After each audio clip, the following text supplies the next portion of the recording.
Well, it's one of the biggest games in the history of the best rivalry in the FCS. South Dakota State visiting North Dakota State, battling not just for the Dakota marker, but the #1 ranking in college football.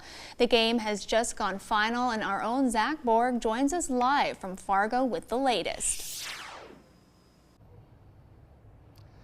Well, this is the 19th time they have played for the Dakota marker, the first time ever as the #1 and 2 ranked teams. Stakes always seem to get higher each and every year, and it's always hard for some of these games to live up to the hype. This one certainly did, although it certainly did not look like that was going to be the case after the first half. SDSU trailed 21-7 at the break, but as we take a look at some of the highlights from this one, State absolutely dominates the second half. Amar Johnson with a 16-yard touchdown run. This got SDSU to within 21-17. They would kick a pair of field goals down the stretch.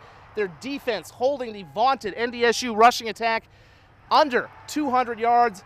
And the Jackrabbits get a 4th down stop to indeed raise the rock for the 3rd straight year. South Dakota State wins 23-21, one of the biggest comeback wins in program history. And I'm joined by a guy who helped make that happen live here, Isaiah Davis. We're going to see in the highlights later in sports, a beast mode 24-yard touchdown run.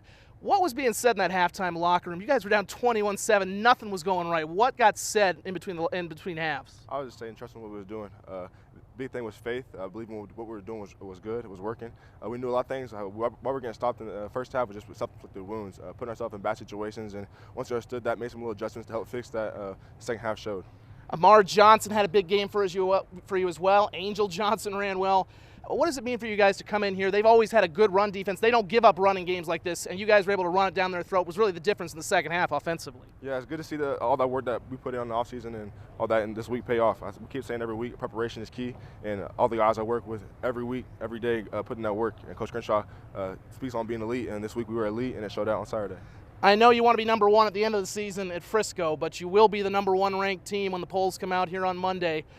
You have your destiny in your hands. You could win a conference title. What do you got? What's different about this team that's going to allow it to go ahead and finish? No Southern Illinois type losses of last year. What about this team makes it different that it'll be able to finish? I would say faith and believing in every week.